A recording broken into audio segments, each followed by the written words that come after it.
నమస్తే నేను Chandra welcome to Great Andhra Big story.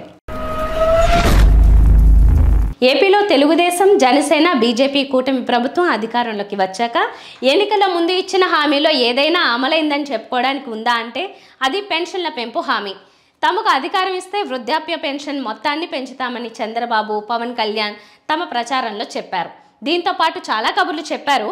కానీ ఇప్పటి వరకు అమలు చేసిన హామీ మాత్రం కేవలం పెన్షన్ పెంపు మాత్రమే. అయితే ఇప్పుడు అందులో కూడా ట్విస్ట్ కనిపిస్తూ ఉంది. భారీ ఎత్తున పెన్షన్ల ఎత్తివేతకు కూటమి ప్రభుత్వం రెడీ అయిపోయింది. ఈ విషయంపై తెలుగుదేశం నేతలు బాహాటంగానే ప్రకటనలు చేస్తూ ఉన్నారు. భారీ ఎత్తున దొంగ పెన్షనర్లు ఉన్నారని, వాటి ఏరివేత అని వారు చెబుతూ ఉన్నారు. అయితే ఇలాంటి మాటలు ఎన్నికల ముందు ఏమీ చెప్పలేదు. తాము అధికారంలోకి వస్తే పెన్షన్ మొత్తాలను పెంచుతామని చెప్పారు. కానీ పెన్షనర్ల జాబితాను పరిశీలించి ఏరివేత కార్యక్రమం ఉంటుందని మాత్రం చెప్పలేదు. అలా చెప్పకపోవడం రాజకీయ పార్టీ లక్షణం అని అనుకోవాలి. అయితే పెన్షన్ జాబితాలో అక్రమాలు ఉన్నాయని తెలుగుదేశం నేతలకు అప్పుడు తెలియలేదా అనేది మొదటి ప్రశ్న. ఎనీవే, నిజంగా అక్రమాలు ఉంటే వారి పేర్లను జాబితా నుంచి తొలగించడం సమంజసమే. అయితే దాదాపు 10వ వంతు పెన్షన్దారులు తప్పుడు ధ్రువపత్రాలను సమర్పించి పెన్షన్లను తీసుకుంటున్నారని ఏపీ తెలుగుదేశం నేతలు వ్యాఖ్యానిస్తున్నారు. వారి వల్ల నెలకు 120 కోట్ల రూపాయల భారం పడుతోందని చెబుతున్నారు. ఏడాదికి 1440 కోట్ల రూపాయల భారమని చెబుతున్నారు. అయితే ఇదంతా పైకి చెప్పే మాటలు. గ్రౌండ్ లెవెల్లో ఏం జరుగుతోందనేది వేరే కథ. దీన్ని ఏ మీడియా ప్రస్తావించదు. సోషల్ మీడియాలో ఇది రాదు. ఎప్పుడైతే ఏపీలో కూటమి ప్రభుత్వం అధికారంలోకి వచ్చి పెన్షన్ మొత్తం పెరిగిందో అప్పుడే గ్రౌండ్ లెవెల్లో కొత్త దందా మొదలైంది. నెలకు అంత మొత్తం పెన్షన్ రూపంలో వస్తోందంటే దాంట్లో ఎలాగోలా పేరు సంపాదిస్తే చాలనే ఐడియా చాలా మందికి వచ్చింది. వారికి రాకపోయినా తెలుగుదేశం పార్టీ కార్యకర్తలు జనాలను ఈ రకంగా రెచ్చగొడుతూ ఉన్నారు. పల్లెల్లో అయితే మీ పేరు పెన్షన్ జాబితాలో పెట్టిస్తాం, మాకు 10,000 ఇవ్వండి చాలు అనే దందా ఒకటి తీవ్ర రూపానికి చేరింది. వృద్ధాప్య పెన్షన్ కూడా కాదు, ఏకంగా వికలాంగ పెన్షన్ కు దందా సాగుతుంది. వృద్ధాప్య పెన్షన్ జాబితాలో పేరు చేరాలంటే వయసు చూపాలి. ఆ మేరకు ఆధార్ కార్డులో ఎడిట్ చేయాలి. అదంతా తేలిక కాదు. అందుకే సింపుల్గా వికలాంగ పెన్షన్ అయితే వయసు ఇబ్బంది లేదు. ఆధార్ కార్డులో ఎంత వయసు ఉన్నా పెన్షన్ జాబితాలోకి పేరు ఎక్కించేయాలంటే వికలాంగులని అంటే చాలు. మరి అలాంటి వైకల్యం ఉందని ఎలా రుజువు చేయాలంటే దానికి ప్రభుత్వ వైద్యుడిచ్చే సర్టిఫికేట్ ఆధారం. దానికి కూడా ఇబ్బంది లేదు. జిల్లా ప్రధాన కేంద్రంలో ఉన్న ప్రభుత్వ వైద్యుడి వద్దకు వెళ్ళి అక్కడ చేతులు తడిపితే చాలు, ఏదో రకమైన వైకల్యానికి సంబంధించిన సర్టిఫికేట్ దక్కుతుంది. ప్రత్యేకించి కళ్ళు కనపడటం లేదు అనే సర్టిఫికేట్ కు ఫోటో ఆధారం తేలిక. అలాగే మూత్రపిండ ఇబ్బందులు ఉన్నవారిని వైకల్యంగానే పరిగణించి పెన్షన్ సదుపాయం కల్పిస్తున్నారు. శతకోటి మార్గాలు అన్నట్టుగా ప్రభుత్వ వైద్యుడి వద్ద లంచం ఇచ్చి వైకల్యం అనే సర్టిఫికేట్ తెచ్చుకుంటే మిగతా పని తెలుగుదేశం కార్యకర్తలు పూర్తి చేస్తారు. దానికి గాను వారికి 10,000 రూపాయల వరకు ఇచ్చుకుంటే సరిపోతుంది. ఎలాగూ నెలకు కనీసం 3,000 రూపాయల పెన్షన్. 6 నెలలు గడిస్తే అటు డాక్టర్కు ఇచ్చేది, ఇటు తెలుగుదేశం కార్యకర్త చేతులకు అందేది చెల్లిపోతుంది. ఆపై నెలకు ఊరికే పెన్షన్ మొత్తం చేతికందుతుంది. తాము అధికారంలోకి వస్తే కార్యకర్తలు చెప్పిందే రాజ్యం అని తెలుగుదేశం నేతలు ఎన్నికలకు ముందు చెప్పారు. ఎన్నికల తర్వాత అయితే పచ్చబిల్లల కాన్సెప్ట్ను ప్రవచించారు.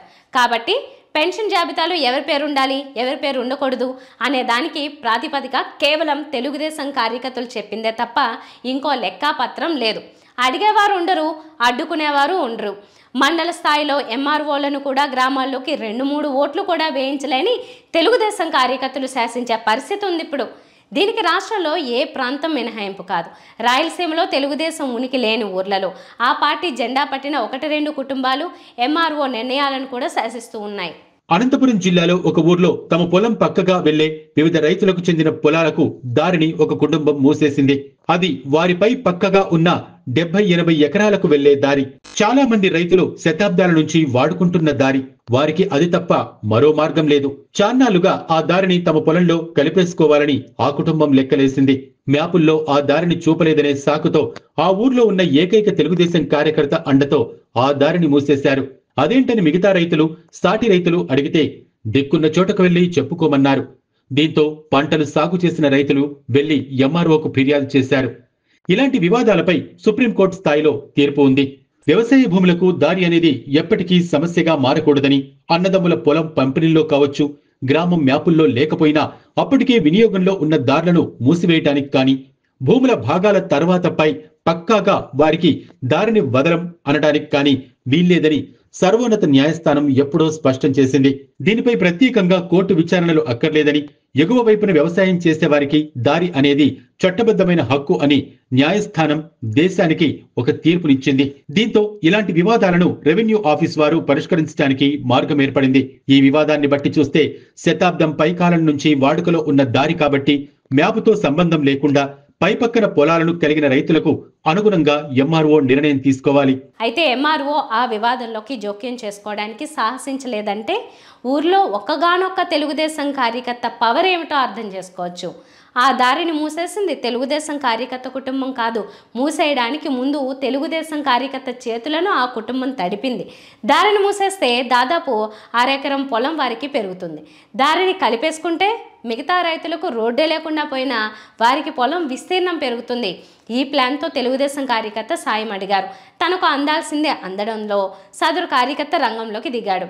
దీంతో మిగతా రైతులు వెళ్ళి ఎంఆర్ఓతో మొరపెట్టుకున్నా వారిది అరణ్యరోధనే అయింది.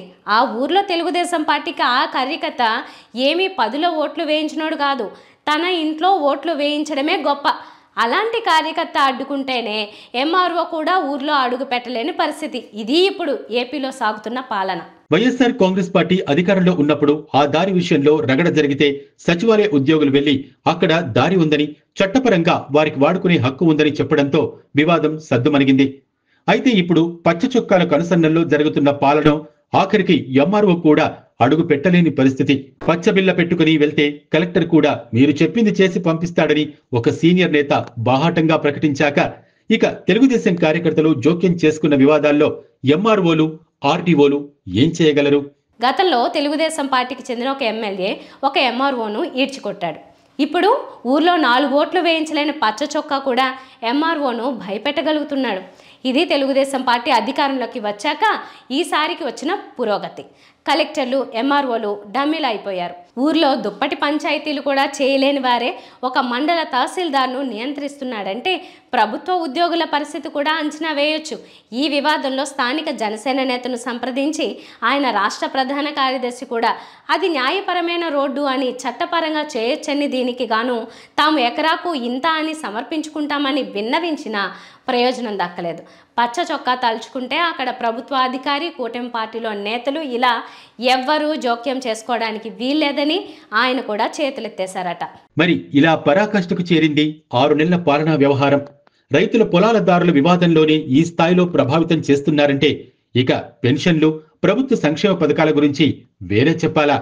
వారు చెప్పింది వేదం, చేసింది చట్టం. అయితే పెరుగుట విరుగుట కొరకే అనే నానుడిని కూడా ఇక్కడ ప్రస్తావించుకోవాలి. ఏదైనా ఒక హద్దుల్లో ఉన్నంత వరకే. జగన్ హయాంలో ఎమ్మెల్యేలు కొన్ని రైతులు ప్రైవేటు భూముల వ్యవహారాల్లో జోక్యం చేసుకుంటేనే ప్రజలు సహించలేకపోయారు. అయితే ఇప్పుడు పచ్చ చొక్కా వేసుకున్న ప్రతోడు ఎమ్మెల్యే కన్నా ఎక్కువగా ఫీల్ అయిపోతున్నాడు. ఎవరికి వారు తాము శాసించే శక్తులం అన్నట్టుగా వ్యవహరిస్తున్నారు. అంతా తమ కనుసన్నల్లోనే అని స్పష్టం చేస్తూ ఉన్నారు. దీని ఫలితాలు ముందు గట్టిగానే కనిపించకుండా పోవు. 6 నెలల్లోనే సామాన్యులను ఆక్రోశించేలా చేసే స్థాయికి వెళ్ళిపోయాయి వ్యవహారాలు. అనుకూల మీడియా ఎంత కప్పెట్టినా, సోషల్ మీడియాలో ఎంత గాయగత్తర చేసినా ఒక్కో గడ్డి పరక తోడేనట్టుగా ఇవే పెద్దవి అవుతాయనడంలో ఆశ్చర్యం కూడా లేదు. ఇది వాళ్ళ బిగ్ స్టోరీ. మరిన్ని టాపిక్స్తో కలుద్దాం. నమస్తే.